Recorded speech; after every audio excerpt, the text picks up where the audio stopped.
तो ये हमारा एक्सरसाइज ख़त्म हो गया है। अब हम नेक्स्ट टॉपिक पे आते हैं, फंडामेंटल थ्योरम ऑफ अरिथमेटिक्स। तो यहाँ पे है, in your earlier classes you have seen that any natural number can be written as a product of its prime factors. For instance, 2 is equal to 2, 4 is equal to 2 into 2, 253 253 is equal to 111 into 2 3 and so on। यहाँ पे कह रहा है कि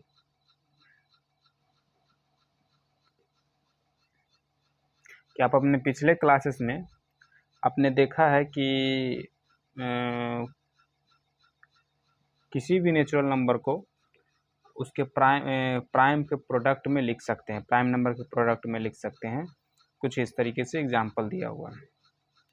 अब इसी चीज़ को हम कुछ दूसरे तरीके से, अदर डायरेक्शन से देखते हैं कि किसी भी नेचुरल नंबर को हम ला सकते हैं बाय मल्टीप्लाइंग प्राइम नंबर्स। ठीक है, किसी भी प्राइम नंबर को मल्टीप्लाई करके कुछ नेचुरल नंबर ला सकते हैं। और ये कुछ यहाँ पे करके बताया है। कुछ प्राइम नंबर ले लिया है और इसे हम मल्टीप्लाई करते हैं, रिपीट भी कर सकते हैं सेम ही नंबर को बार बार। तो हम कुछ इस तरीके से बहुत सारे नेचुरल नंबर हमें मिलते हैं। जैसे 7 इंटू 11 इंटू 23 किए तो ये आया, 2 इंटू 3 इंटू 7 इंटू, इस तरीके से किए तो अलग अलग, यहाँ 2 को रिपीट भी किया गया। तो ऐसे से अलग अलग तरीके से अलग अलग प्राइम नंबर जो रहेगा वो अलग अलग नंबर मिलेगा। Now let us suppose your collections of primes include all the possible prime. What is your guess about the size of this collection? Does it contain only a finite number of integer or infinitely many? यहाँ पे कह रहा है कि suppose करिए कि collection of prime include all the possible prime. यहाँ पे जो जो पॉसिबल हो सकता है प्राइम नंबर वो सब रख कर देखिए। ठीक है, तो सपोज करिए कि मान लीजिए जो भी प्राइम हो रहा है यहाँ पे हम रख रहे हैं। ठीक है, तो आपका क्या गेस होता है, आप क्या गेस करते हैं कि जो ये इंटीजर जो आ रहा है हमारे पास, ये फिनाइट होगा कि इनफाइनाइट होगा?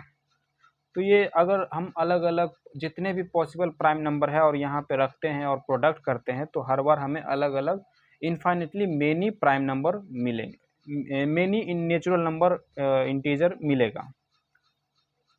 सो if we combine all this prime in all possible ways, जितने भी पॉसिबल वे होते हैं उस तरीके से जितने भी प्राइम है सबको रखते हैं तो हम लोग इनफाइनेटली मेनी नंबर्स मिलेंगे। The question is can we produce all the composite number this way? Question यहाँ पे उठता है कि क्या इस तरीके से अलग अलग प्राइम नंबर को प्रोडक्ट कर करके क्या जितने भी कंपोजिट नंबर होते हैं क्या हम सबको यहाँ पे ला सकते हैं प्रोडक्ट कर करके? What do you think? तो हाँ, हम ला सकते हैं। किसी भी नेचुरल नंबर को हम प्राइम नंबर में लिख सकते हैं तो प्राइम नंबर का प्रोडक्ट से हम नेचुरल नंबर ला सकते हैं। Do you think that there may be a composite number which is not the product of power of primes? यहाँ पे बोल रहा है कि आपको ऐसा लगता है कि कुछ ऐसा कंपोजिट नंबर हो, कोई ऐसा कंपोजिट नंबर है जो प्राइम नंबर के प्रोडक्ट में हम नहीं ला सकते हैं। विच is not the product of power of prime, मतलब प्राइम के पावर के प्रोडक्ट में नहीं ला सकते हैं। कोई ऐसा कंपोजिट नंबर है जिसको प्राइम के पावर के प्रोडक्ट में नहीं ला सकते? जैसे कि ये देखिए, प्राइम नंबर का पावर है ना, प्राइम नंबर का पावर है, प्राइम नंबर का यहाँ पे पावर 1 है, यहाँ पावर 3 है, तो प्राइम नंबर के पावर का प्रोडक्ट है ये। तो बोल रहा है कि कोई ऐसा कंपोजिट नंबर है जो इस तरीके से ना आए, जो प्राइम नंबर का प्रोडक्ट ना हो, कोई दूसरे नंबर का प्रोडक्ट हो, जैसे कि कंपोजिट नंबर का प्रोडक्ट हो। बिफोर वी आंसर दिस, तो यहाँ पे बोल रहा है ऐसा कि कोई है ऐसा कंपोजिट नंबर कि नहीं। So before we answer this, let us factorize positive integer, that is do the opposite of what we have done so far। तो यहाँ पे कह रहा है कि इसका जवाब देने से पहले हम कुछ पॉजिटिव इंटीजर का फैक्टराइज करते हैं और यहाँ पे जो हम लोग पीछे कर रहे थे उसका ओपोजिट करेंगे। पीछे हम लोग क्या कर रहे थे कि प्राइम नंबर का प्रोडक्ट करके इंटीजर ला रहे थे, अब हम इंटीजर का फैक्टराइज करेंगे।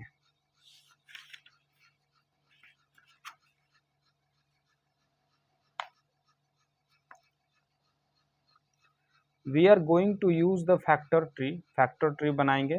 जैसे एक नंबर ये है, एक बड़ा नंबर लिए और इसका हम फैक्टर निकालते हैं, तो एक नंबर अगर 2 है तो दूसरा इतना होगा, इस तरीके से हम लोग किए। अब इसका हम प्रोडक्ट लिखेंगे इस नंबर का, तो इस तरीके से लिखेंगे, और पावर प्राइम के पावर में लिखें तो इस तरीके से 2 to the power 3, 3 to the power 2, इस तरीके से। तो ये product of power of prime है। तो इस नंबर को हम इस ऐसे किए, एक बड़ा नंबर था जिसे हम प्राइम नंबर के प्रोडक्ट में लिखे। अब कुछ एक अलग नंबर का ट्राई करते हैं इस नंबर को, तो इसे हम इस तरीके से लिखेंगे, और 3 या ये 3803 और ये नंबर, ये तीनों प्राइम नंबर हैं। यहाँ पे कह रहा है कि आप चेक कर सकते हैं, try it out for the several other natural number yourself. आप भी कुछ अलग नेचुरल नंबर को ले लेकर ट्राई करें। तो जो भी नेचुरल नंबर ले लोगे सब में यही होगा, प्राइम नंबर के प्रोडक्ट ही होंगे। This leads us to a conjecture that every composite number can be written as the product of power of prime. तो इससे हमें ये आगे अनुमान लगा सकते हैं, बहुत सारे नेचुरल नंबर के साथ ट्राई करने के बाद हम यहाँ पे अनुमान लगाते हैं, कंजेक्ट करते हैं कि किसी भी कंपोजिट नंबर को हम प्राइम के प्रोडक्ट में लिख सकते हैं। In fact, this statement is true and is called the fundamental theorem of arithmetic. Because of its basic crucial importance to the study of integer, let us now formally state this theorem. तो ये ऐसा सही है कि हम लिख सकते हैं, और जैसा कि यहाँ पे क्वेश्चन पूछा था कि क्या किसी भी कंपोजिट नंबर को प्राइम नंबर के प्रोडक्ट में लिख सकते हैं, तो हाँ लिख सकते हैं। एक क्वेश्चन यहाँ पूछा था, do you think that there may be a composite number which is not a product of power of prime.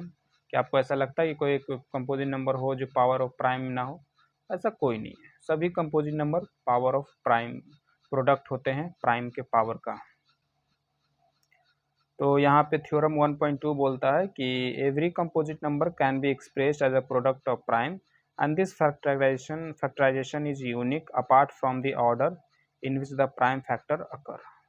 तो यहाँ पे थोड़ा डिटेल में बात किया है कि किसी भी कंपोजिट नंबर को हम फैक्टराइज या एक्सप्रेस कर सकते हैं प्रोडक्ट ऑफ प्राइम में, मतलब प्राइम के प्रोडक्ट में, और ये जो फैक्टराइजेशन है जो यूनिक होगा, ये किसी से मिलेगा नहीं, और apart from the order in which the prime factor occur.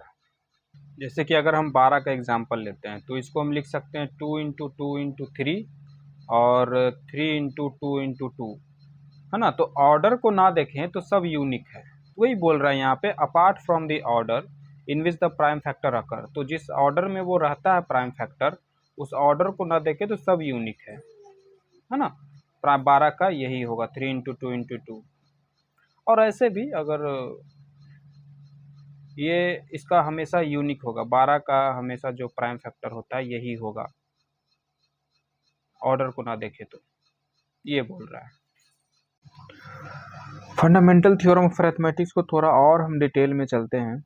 The fundamental theorem of arithmetics says that every composite number can be factorized as a product of prime. ये तो हम जानते हैं कि फंडामेंटल थ्योरम अरिथमेटिक्स क्या कहता है कि किसी भी कंपोजिट नंबर को हम प्राइम के प्रोडक्ट में फैक्टराइज कर सकते हैं। वास्तव में ये कुछ और भी कहता है, यह कहता है कि किसी भी कंपोजिट नंबर को हम फैक्टराइज कर सकते हैं, प्राइम नंबर के प्रोडक्ट में फैक्टराइज कर सकते हैं, एक यूनिक वे में कर सकते हैं, except for the order in which the prime occurs. अगर उसके ऑर्डर को देखा ना जाए तो एक यूनिक होगा।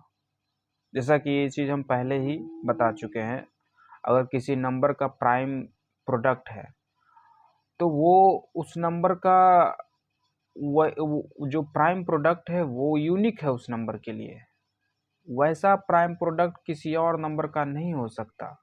जैसे 12 का प्राइम प्रोडक्ट 2 इंटू 2 इंटू 3 है, ये यूनिक है, ये सिर्फ 12 का ही हो सकता है ऐसा। If we do not consider their order, it means ये जो नंबर है 2 3 कहीं भी हो जाए, इधर रहे 3 इधर रहे 2 इधर रहे कहीं भी रहे, बट जो प्रोडक्ट है प्राइम नंबर का वो यूनिक रहेगा if we do not consider their order like this is also the product of 12.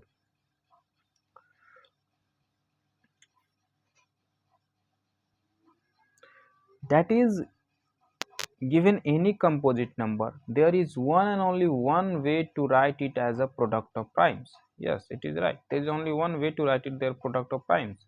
Like if there is a number, composite number, there is only one way to write it as the product of prime, as long as we are not particular about the order in which the prime occur.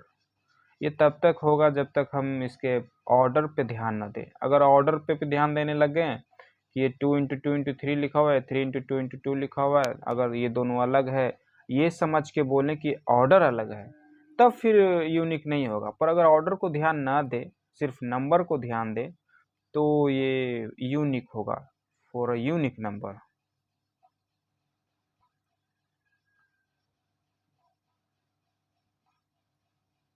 So for example, we regard 2 × 3 × 5 × 7 as the same as 3 × 5 × 7 × 2. अगर हम ऐसा समझते हैं कि 2 × 3 × 5 × 7 is same as this number, these both are the same prime number here and here, but their orders are different. Then if we consider these things, then the fundamental theorem of arithmetics is correct about that. It is saying that it is unique for unique composite number. The prime product of a number is unique.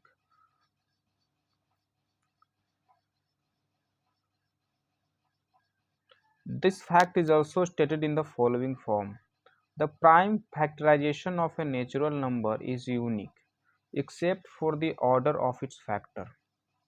किसी natural number का prime factorisation unique होता है except for the order of its factor. उसके order को ना देखें तो, अगर ऑर्डर को देखेंगे तो फिर यूनिक नहीं होगा, क्योंकि ऑर्डर को ध्यान से देखें, ऑर्डर को देख के चलें तो कहेंगे ये और ये अलग है, क्योंकि इसका ऑर्डर अलग अलग है।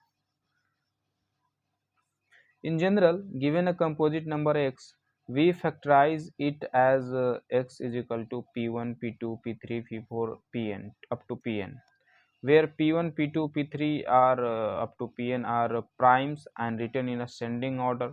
Okay, there is a number x, and if we factorize it, then it will be like this: p1, p2, there are some number, and it is written in the ascending order. That is, p1 is less than p2. These things. If we combine the same primes, we will get powers of prime. There's some many same primes. कुछ same भी prime हो सकते हैं prime number से। यहाँ पे दो same prime है, तो हम इसे 2 × 3 लिख सकते हैं, है ना, पावर ऑफ प्राइम, है ना। प्राइम नंबर को पावर में करेंगे। जैसे एक एग्जांपल दिया है, ये इसमें 2 सेम है, 3 सेम है, तो हम इसे प्राइम नंबर को पावर में लिख सकते हैं। That is called power of prime.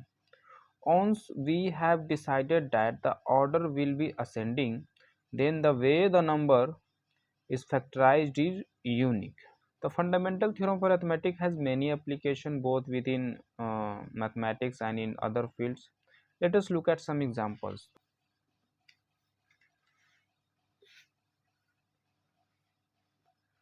एक एग्जाम्पल है, consider the number 4 to the power n, where n is a natural number. Check whether there is any value of n for which 4 to the power n ends with the digit 0. ये question कर रहा है कि कोई एक number है 4 to the power n, जहाँ पे n एक नेचुरल नंबर है। हमें चेक करके बताइए कि there is any value of n, कोई एक ऐसा n है, कोई n का कोई ऐसा वैल्यू है जो यहाँ पे पुट करेंगे तो जो ये वैल्यू निकल के आएगा, जैसे तो उसके लास्ट में 0 होंगे, उसके वंस डिजिट 0 होंगे। जैसे कि फॉर एग्जांपल अगर यहाँ पे हम 2 रखें तो 4 to the power 2 and it become 16, इसके वंस डिजिट 0 नहीं है, तो क्या 3 रखने पे होगा या क्या 4 रखने पे होगा, या is there any number you have to you have that if you put here, then we get 0 as a ones digit. तो ये हमें चेक करना है। तो इसे हम क्या करेंगे कि देखिए 4 का जो फैक्टर्स होते हैं, अगर इसका हम प्राइम फैक्टराइजेशन करें तो 2 इंटू 2 आएगा, ठीक। और 0 पाने के लिए कि हमारा यूनिट डिजिट 0 हो, उसके लिए हमें यहाँ 2 इंटू 5 होना चाहिए। 2 के साथ 5 का प्रोडक्ट होना चाहिए। 2 और 5 प्राइम नंबर के प्रोडक्ट होने चाहिए थे, या 10 होना चाहिए था। 10 मीन्स 2 एंड 5, 2 इंटू 5। तो यहाँ पे 0 पाने के लिए हमें इंड में 0 चाहिए, उसके लिए हमें 5 मल्टीप्लाइड होना चाहिए।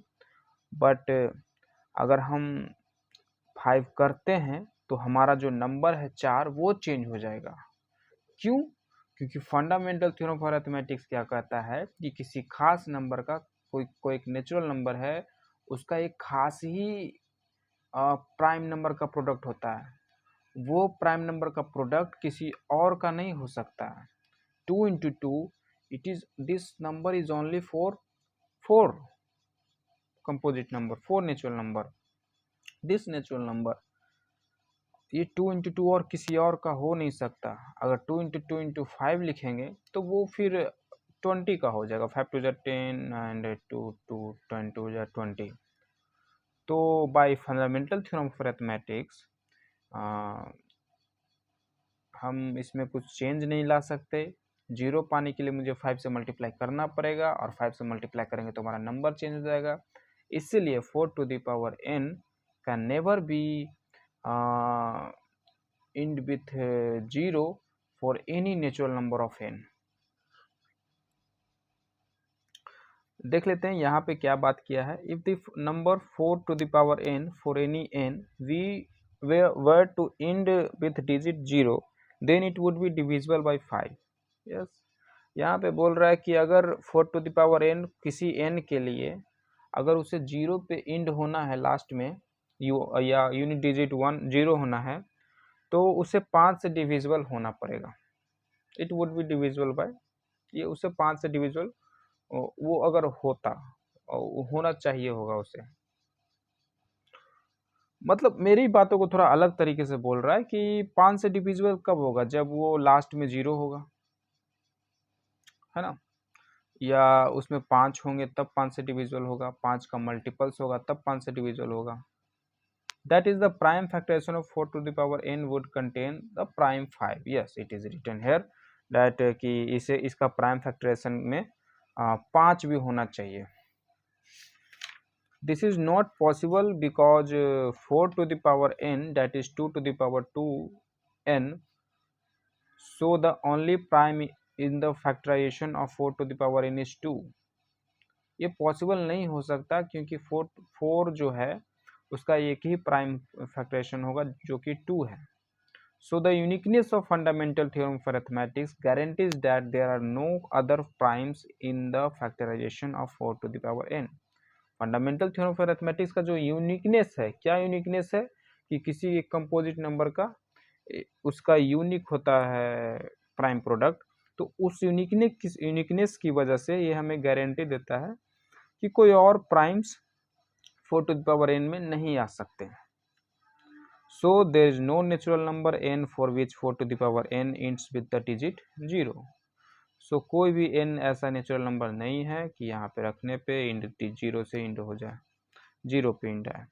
You have already learned how to find a CF and LCM of two positive integers using the fundamental theorem of arithmetic in earlier classes। आपने पहले ही पढ़ चुके होंगे HCF और LCM निकालना दो पॉजिटिव इंटीजर का फंडामेंटल थ्योरम ऑफ मैथमेटिक्स का यूज करके। कुछ इस तरीके से, जैसे कि मान लो हमें 12 और 18 का HCF निकालना है तो हम लोग इस तरीके से करते हैं, दोनों का प्राइम फैक्टराइजेशन लिखते हैं और यहाँ पे ऐसे इस तरीके से करते हैं और कॉमन निकालते हैं। तो ये एक एक्चुअली में हम लोग उस समय फंडामेंटल थ्योरम ऑफ मैथमेटिक्स ही यूज कर रहे होते थे। चलते हैं। Find the LCM and HCF of 6 and 20 by the prime factorization method. तो 6 और 20 का LCM और HCF निकालना है प्राइम फैक्टराइजेशन मेथड से। तो 6 इज इक्वल टू 6 का प्राइम फैक्टराइजेशन निकालेंगे, 2 इंटू 3 20 का निकालेंगे और इसे पावर में लिख लेंगे। ठीक है, हम लोग क्या करते थे, HCF निकालते थे तो उसके लिए सिर्फ हम लोग कॉमन निकालते थे, है ना। 2 इसमें भी 2 है, इसमें भी 2 है, और फिर अगला 2 इसमें नहीं है तो बस यही दोनों लेते थे। 3 इसमें नहीं है, इसमें है, इसमें है, इसमें नहीं है, तो सिर्फ 2 हमारा HCF हो गया। इसी चीज़ को हम थोड़ा अलग तरह से बोलते हैं कि HCF आपका वो होगा कि जिसका पावर कम हो, वह प्राइम जिसका पावर कम हो, वह कॉमन प्राइम जिसका पावर कम हो। जैसे कि यहाँ पे देखें तो 2 टू द पावर 1 है, यहाँ 2 टू द पावर 2 है, तो 2 टू द पावर 1 है वो कम है 2 टू द पावर 2 से, तो हमारा जो HCF होगा ये हो जाएगा। अगर ये भी मिलता, कुछ 3 का भी मिलता तो वो भी ले लेते हैं जो कम में होना चाहिए था, पर यहाँ पे 3 टू द पावर 1 है और यहाँ क्या है, 3 है ही नहीं, मतलब 3 टू द पावर 0 है, मतलब 1 है, मतलब ले न ले बात एक ही है। तो you can find HCF 620 equal to 2 and LCM is this. LCM कैसे निकालते हैं, तो देखो पहले हम नॉर्मल तरीके से निकालते हैं। LCM में हम लोग क्या करते थे कि कॉमन रहता था वो तो लेते ही थे, ये कॉमन दोनों है तो वो एक ले लिए, और बचा हुआ एक और 2 है वो भी लेंगे, और 3 5 जो नहीं भी रहता था वो भी लेते थे। तो इस तरीके से बनाते थे। और इसी चीज़ को हम अलग तरीके से बोल सकते हैं कि हाईएस्ट पावर वाला जो जो प्राइम है वो ले लो, तो 2 2 टू द पावर 2 तो ये ले लो, 3 3 टू द पावर 1 और इसमें 3 तो है ही नहीं तो ये ले लो, 3 भी ले लो, 5 टू द पावर 1 और इसमें 5 तो है ही नहीं तो ये ले लो, मतलब सब ले लो, बात वही बात हुई। यहाँ लिखा भी है product of the smallest power of each common prime factor in the number. Product करना है किसका, स्मॉलेस्ट पावर करना है, smallest power of each prime factor, जो हर एक प्राइम फैक्टर है ना उसका स्मॉलेस्ट पावर वाला प्राइम फैक्टर लेना है और उसको प्रोडक्ट करना है, that will be our SCF and product of greatest power of each prime factor be involved in an। तो इस तरीके से CF LCM। एक SCF LCM में एक बहुत ही खास फार्मूला है, क्या, जो कि SCF into LCM of any two number is equal to product of that two number। But ये फार्मूला 3 नंबर के SCF LCM में नहीं होता है, जैसा कि यहाँ पे लिखा हुआ है कि कोई 3 नंबर है, उन तीनों को प्रोडक्ट किए और वो तीनों का HCF इंटू LCM किए तो बराबर नहीं होगा, वो इक्वल नहीं होता।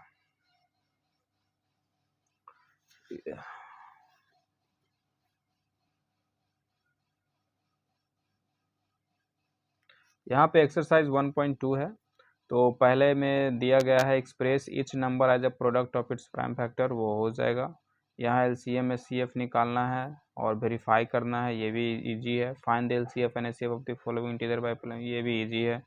गिवन दैट HCF इज इतना, फाइंड, ये भी इजी है, प्रोडक्ट करके निकाल सकते हो ये वाला फॉर्मूला लगाकर। फिर है check whether 6 to the power n can end with the D0, ये सिमिलरली वो जो भी बात किए हैं, इसका प्राइम प्रोडक्ट क्या हो जाएगा 2 इंटू 3। अगर इसका इंड 0 होना है तो इसमें 5 से मल्टीपल होना चाहिए, पर वो है नहीं। और uniqueness of fundamental theorem of arithmetics के अनुसार ये गारंटी करता है कि कभी नहीं हो सकता, किसी खास नंबर का किसी खास से प्रोडक्ट होता है, और 2 इंटू 3 है तो 2 इंटू 3 ही होगा, 5 डालने से ऐसा हो नहीं सकता, तो ये नहीं होगा। एक 6 नंबर है, ये देखते हैं। 6 नंबर है, चेक एक्सप्लेन करना है why this number and this number are composite number. तो 7 into 11 into 13 plus 13 and 7 into 6 into 5 into 4 into 3 into 2 into 1 plus 5। तो हमें चेक करना है कि ये दोनों कंपोजिट नंबर है और क्यों है, एक्सप्लेन करना है कि ये कंपोजिट नंबर है। तो देखो कंपोजिट नंबर होता है क्या, just opposite of prime number. Prime number कहता है कि वैसा नंबर जो जिसके दो ही प्रोडक्ट हो, एक खुद और एक। कंपोजिट नंबर में 2 से ज़्यादा, तो क्या इसका 2 से ज़्यादा है? तो पहले कौन नंबर है वो देखते हैं। तो इसको ज़रा देखोगे तो ये सब मल्टीप्लाई करोगे और 13 जोड़ोगे तो एक नंबर मिलेगा, और उसे फिर डिवाइड कर करके देखना होगा कि किस किस नंबर से ये कट रहा है। अगर सिर्फ एक और खुद के अलावा से भी कोई कटेगा तब ये कंपोजिट नंबर है। उतना मल्टीप्लिकेशन करने के न जगह पे हम सिंपल ऐसे भी कर सकते हैं कि 13 कॉमन लेते हैं, तो यहाँ हो गया ये। अब देखो 13, ये जो पूरा नंबर है अगर इसको हम चाहें तो 13 से डिवाइड कर सकते हैं ऐसे, और क्वोशंट बचेगा ये, तो हम ये कह सकते हैं कि ये पूरा 13 से डिविजिबल है। हम ये भी कह सकते हैं कि पूरा 7 इंटू 11 प्लस 1 से डिविजिबल है, मतलब 11 7 जा 77 और 78 से भी डिविजिबल है ना। ऐसे काटेंगे और 13 क्वोशंट आएगा, तो ये 13 से डिविजिबल है और 78 से भी डिविजिबल है, और एक और खुद से भी तो डिविजिबल होगा ही होगा, तो इसलिए कंपोजिट नंबर है ये। सिमिलरली यहाँ पे भी हम कर सकते हैं, 5 कॉमन लेंगे और कहेंगे 5 से डिविजिबल है, और वही सब सेम ही चीज़। 7 नंबर बताने लायक क्वेश्चन है। There is a circular path, एक सर्कुलर पाथ है, और इस सर्कुलर पाथ में Sonia takes 18 minute to drive 1 round of the field. Sonia को 18 मिनट लगता है एक पूरा चक्कर लगाने में, और रवि को 12 मिनट लगता है एक पूरा चक्कर लगाने में। Suppose they both start at the same point and at the same time. मान लें कि वो दोनों सेम ही स्पॉट से सेम ही टाइम पे स्टार्ट की और सेम ही डायरेक्शन में चलना स्टार्ट की, और राउंड राउंड चल रही है। After how many minutes will they meet again at the starting point. तो यहाँ पे सोचिए क्या करना होगा हमें, HCF निकालना है कि LCM निकालना है। तो यहाँ तो ना मिनिमम लिखा है ना मैक्सिमम लिखा है, तो यहाँ हमें समझना होगा कि एक्चुअली में करना क्या है। तो देखते हैं, जब दोनों रवि 12 मिनट में ही लगा लेता है चक्कर और सोनिया को 18 मिनट लगता है, मतलब रवि का स्पीड ज़्यादा है। तो रवि और सोनिया जब एक ही साथ एक ही डायरेक्शन में एक ही जगह से शुरू किया, तो रवि का स्पीड ज़्यादा होना चाहिए क्योंकि उसको 12 मिनट में ही ख़त्म करना है। तो रवि कुछ आगे निकल जाएगा और सोनिया पीछे रहेगी। तो रवि जब एक चक्कर लगाएगा तब तक सोनिया 6 मिनट पीछे रहेगी, क्योंकि उसको 6 मिनट और लगेगा तब वो एक चक्कर लगाएगा। तो रवि एक चक्कर कब लगाता है? 12 मिनट में। 12 मिनट बीत गया, एक चक्कर लग गया। हम देख रहे हैं, हम समय काउंट कर रहे हैं कि ये दोनों कब वापस मिलता है, कब वापस मिलता है, how many minute, after how many minute they meet again. तो 12 मिनट हो गए और रवि एक चक्कर लगा दिया और सोनिया भी यहाँ पे अभी मिली नहीं है ना। यहाँ से जो आगे रवि निकला था, पीछे पीछे सोनिया थी, और ऐसे यहाँ पे एक राउंड लगा गया। अब रवि जब आगे बढ़ा 6 मिनट बाद सोनिया एक चक्कर लगाई। सोनिया मतलब 18 मिनट लगा तो एक चक्कर लगाई, और रवि तब तक आगे निकल गया, फिर नहीं मिला। पर फिर 12 मिनट बीता, मतलब रवि के लिए 24 मिनट हो गया, तो 24 मिनट में रवि दूसरा चक्कर लगा दिया। बट तब तक सोनिया का कितना हुआ होगा? सोनिया को जब एक चक्कर लगाना था तो वो तब तक वो तो सोनिया तो पीछे ही थी, क्योंकि रवि जब दूसरा चक्कर लगाया तो सोनिया पीछे थी, है ना। जब यहाँ पे 18 मिनट पे सोनिया कंप्लीट की थी, तब तक 6 मिनट बाद सोनिया यहाँ पे आई, तो रवि 6 मिनट आगे निकल गया होगा, और मतलब 12 मिनट में पूरा चक्कर लगा था, तो 6 मिनट में वो पक्का आधा आ गया होगा यहाँ पे। जब सोनिया 6 मिनट में यहाँ से यहाँ आई, तब तक तो रवि आधा सर्कल चल गया होगा। तो यहाँ पे रवि आया, सोनिया एक चक्कर लगाई, फिर 6 मिनट बाद, तो 6 मिनट यहाँ पे आई, जस्ट दूसरा 6 मिनट बाद रवि एक चक्कर लगा लिया, मतलब टोटल 24 मिनट बाद 2 चक्कर लगा लिया, और सोनिया 6 मिनट अभी यहीं पे है।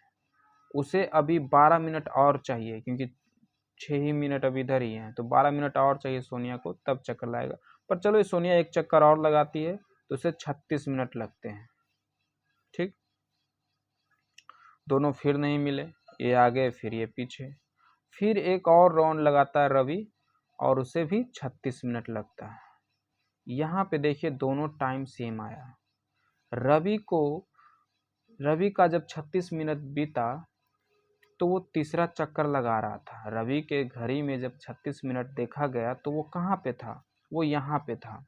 और जब सोनिया के घड़ी में 36 मिनट देखा गया तो वो भी यहीं पे थी, वो दूसरा राउंड कंप्लीट कर रही थी और रवि अपना तीसरा राउंड कंप्लीट कर रहा था। बट मिला तो मुझे मिलने का पूछा था कि कब मिलेगा, तो वो तीसरा राउंड जब कंप्लीट कर रहा था तब रवि सोनिया से मिला। सोनिया अपना दूसरा राउंड कंप्लीट कर रही थी। तो जब वो 36 मिनट यहाँ पे वापस जब 6 मिनट के लिए इधर आई तब तक 6 मिनट में ये इतना लगा दिया था। दूसरा राउंड 24 मिनट और फिर आगे का समय यहाँ पे जब वो पहुंची, सोनिया को जब 36 मिनट लगा तब तक रवि फिर से एक राउंड लगा दिया था। तो इस अनुसार वो दोनों मिला। तो आगे भी मिलेंगे इसी तरीके से, फिर 36 मिनट बाद वो दोनों मिलेंगे। तो यहाँ पे ये आंसर हो गया 36 मिनट। पर ये बड़ा ही थोड़ा कंफ्यूजिंग था। अगर आप थोड़ा अच्छे से सोचोगे तो ये चीज़ें समझ में आएगी। पर यहाँ पे हम क्या करें, एलसीएम निकालें कि एचसीएफ निकालें? एग्ज़ाम में तो ऐसे बनाना नहीं है। तो इस चीज़ को देखो कि हम लोग देख रहे थे कि 12 मिनट में चक्कर लगाता है, फिर उसके बाद 24 को देखें, फिर 36 को देखें।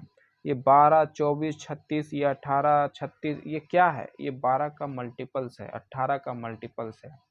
हम यहाँ पे सबसे छोटा मल्टीपल्स खोज रहे हैं कि जल्दी पहले आगे भी मिलेगा, इसके बाद भी मिलेगा। 72 मिनट पे 12 36 12 44 52 60 62 72 और 18 का भी आएगा।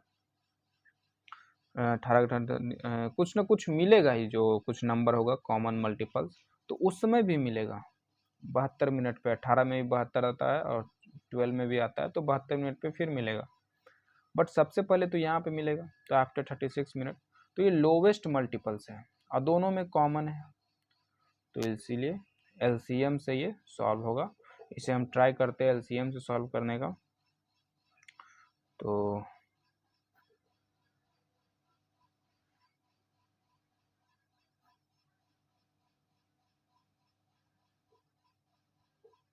3 दूनी 6, 6 × 18 दूनी 36, तो ये 36 हुआ।